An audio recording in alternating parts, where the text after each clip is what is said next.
Olá pessoal, vamos conversar agora a respeito das funções de várias variáveis. Na verdade, o que acontece no cálculo 3 é que a gente começa uma expansão de conceitos estudados anteriormente no cálculo 1 e cálculo 2. No cálculo 1, a gente estudou as derivadas de funções de uma variável. F de x igual a x mais 2, f de x igual a x ao quadrado mais 3, né? Então, f de x dependia apenas de x, apenas de uma variável. No cálculo 3, nós vamos começar a estudar os mesmos conceitos de derivada e integral, né? Porém, em funções de várias variáveis. Aqui a gente tem dois exemplos de funções de duas variáveis, né? F de xy igual a x ao quadrado mais y ao quadrado. Essa função se caracteriza como uma função de duas variáveis porque a função depende de valores de x e valores de y. E aí a gente tem uma expansão. Função de uma variável, representação no plano. Função de duas variáveis, representação no espaço tridimensional. X, y, que são as nossas variáveis, e o f de xy, que é o z, né? Que é esse terceiro eixo. Então a gente tem essa ampliação também em termos de representação gráfica. A outra função, g de xy é igual a raiz de 1 menos x ao quadrado menos y ao quadrado. A função g, ela depende de x e de y. Então, ela é uma função que depende de duas variáveis.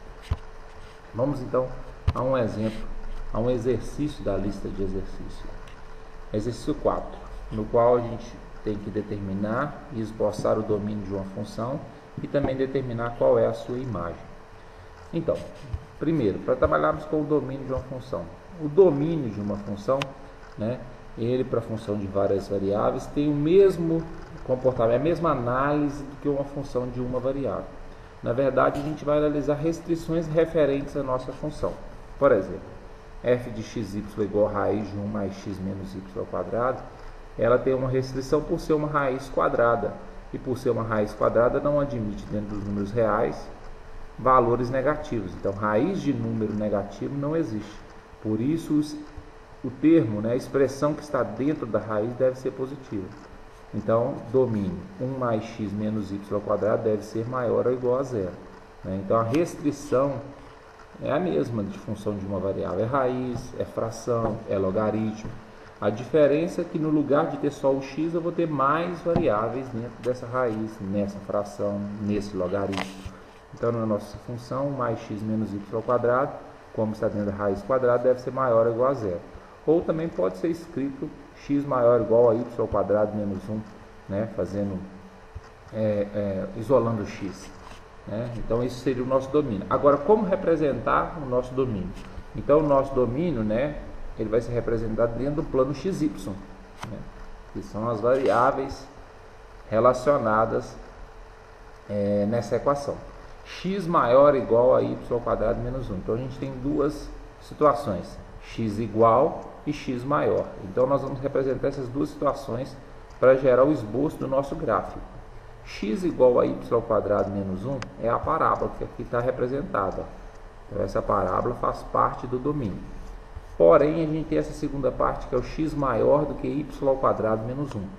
Esse x maior do que y ao quadrado menos 1, ele representa ou a parte interna à parábola ou a parte externa à parábola. Como que a gente vai fazer para determinar qual dessas duas partes é referente a essa inequação? Então, vamos pegar um ponto.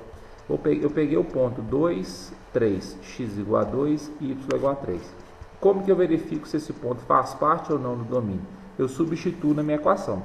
Se substituindo o xy por esses valores eu conseguir manter esse sinal da inequação, então quer dizer que a parte de fora ela faz parte do domínio. Se eu substituir esses valores e não conseguir manter esse sinal da inequação, então a parte de fora não faz parte do domínio, consequentemente a parte de dentro vai ser a parte pertencente ao domínio. Então, substituindo 2 no lugar do x e o 3 no lugar do y, e resolvendo essa equação, a gente vai ver que o 2 é menor do que o 3 ao quadrado menos 1. Isso implica que x é menor do que y ao quadrado menos 1. Então, quer dizer que esse ponto é um ponto no qual x é menor do que y ao quadrado menos 1, que não condiz com o nosso domínio. Então quer dizer que a parte externa não condiz com o nosso domínio. Então quer dizer que a parte interna é aquela que condiz, né? Então aqui tem a representação então do nosso domínio, né? A parábola, que é o x igual a y² menos 1, né? E essa parte interna, que é o x maior do que y² menos 1. Então esse é o esboço do gráfico, né, do nosso domínio. A imagem. Como que a gente vai determinar a imagem de uma função de várias variáveis? Da mesma forma que a gente determina a imagem de uma função de uma variável. A imagem está associada aos valores da função dessa variável, que depende das outras. Agora eu penso, minha função é uma função determinada por uma raiz. Quais são os resultados que uma raiz pode gerar, sendo ela uma raiz quadrada? Raiz quadrada só gera resultado positivo ou zero. Então isso é a nossa imagem. Nossa imagem são os valores de zero para mais infinito. Então analisar a imagem é perceber quais são os possíveis resultados da nossa função. Se a minha função fosse uma função logarítmica, então a minha imagem ia ser todo o conjunto dos números reais, né? Porque a função logarítmica ela atinge tanto valores negativos quanto os valores positivos. E por aí vai. Então, para cada função, né, se eu tivesse aqui função f de x, y igual a cosseno de alguma coisa, então eu sei que o cosseno varia de menos 1 até 1, então a minha imagem seria de menos 1 até 1. E assim vai. Cada função ela tem a sua peculiaridade, então não tem uma forma definida para falar assim, a imagem ela é feita sempre assim. Não, de acordo com a função. Raiz quadrada, de 0 para frente. Logaritmo, qualquer número real, e por aí vai. Então, isso seria a ideia de domínio imagem de uma função de várias variáveis.